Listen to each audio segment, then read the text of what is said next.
New York টাইমছে এটা বাতৰি প্ৰচাৰ কৰিছে যে 2025 চনত বিশ্বৰ যিবিলাক ডেষ্টিনেশ্যনত যাবৰ বাবে পৰ্যটকসকল আগ্ৰহী বা পৰ্যটকসকল যাব পাৰে তাৰ ভিতৰত অসম এটা আকৰ্ষণীয় ডেষ্টিনেশ্যন আৰু ইয়াক তেওঁলোকে বিশ্বৰ চতুৰ্থ স্থানত স্থান দিছে।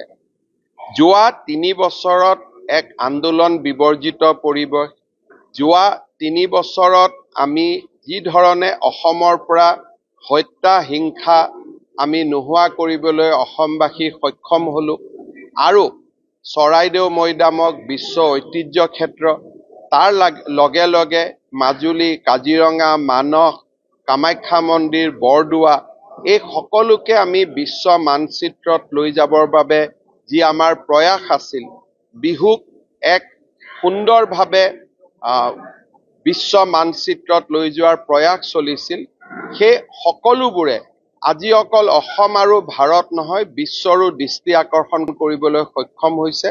মই অসমবাসী ৰাইজক অভিনন্দন জনাইছো। এতিয়া আমাৰ দায়িত্ব হ'ব পৰ্যটন খণ্ডটোক আৰু অধিক আকৰ্ষণীয়কৈ সজাই পৰাই তোলা। আমি তাৰ বাবে প্ৰয়াস আৰু প্ৰচেষ্টা কৰিম। এটা আন্দোলন বিবৰ্জিত পৰিৱেশ, হত্যা হিংসাৰ পৰা এখন সমাজ আঁতৰি আহিলে সেই সমাজখনে যে আকাশ চুব পাৰে সি আকৌ এবাৰ প্ৰমাণ হ'ল। মই অসমবাসীক নতুন বছৰত লাভ কৰা এই কৃতিত্বৰ বাবে অভিনন্দন জনাইছো। दीजिए ना, ये सब हम लोग सेटल कर लेंगे। कोई इशू नहीं है, हम लोग सब कुछ संभालते हुए है और আমি সকলো ঠিক কৰি থাকিম।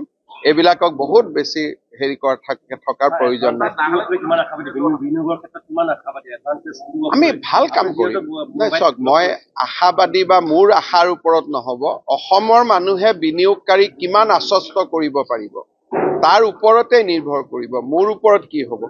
অসমৰ মানুহে যিমানে আশ্বস্ত কৰিব যে অসম শান্তিত থাকিব, অসম সকলো ফালৰ পৰা এখন বিনিয়োগ ফ্ৰেণ্ডলি ষ্টেট হ'ব, তাৰ ওপৰতে নিৰ্ভৰ কৰিব। গতিকে তেওঁলোকৰ অসমৰ ওপৰত এছেছমেণ্ট কি সেই কথা আমি এডভান্টেজ অসমৰ সময়ত গম পাম। আজি ভাৰত চৰকাৰৰ জল পৰিবহণ মন্ত্ৰালয়ে তেওঁলোকৰ যিখন এপেক্স কাউন্সিল মিটিং হয় তাক কাজিৰঙাত অনুষ্ঠিত কৰিছে। ভাৰতৰ কেইবাজনো মন্ত্ৰী আহিছে, 200তকৈ ওপৰত বিশেষজ্ঞ আহিছে। সকলোকে মই আদৰণি জনাইছো আৰু সৰ্বানন্দ সোণোৱাল ডাঙৰীয়াকো ধন্যবাদ জনাইছো যে ইয়াৰ যিটো ভেনু এই মিটিঙৰ স্থান কাজিৰঙাত নিৰ্ধাৰণ কৰা।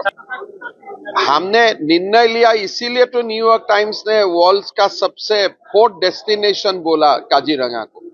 तो हमारे काम के लिए तो ये दिख रहा है ना। तो आज असम में जो वायलेंस खत्म हो गया, एजिटेशन खत्म हो गया, उससे बड़ा कदम कुछ हो ही नहीं सकता है। तो सर आपको क्या लगता है कि सर जो इतने चलिए हो गया। हाँ।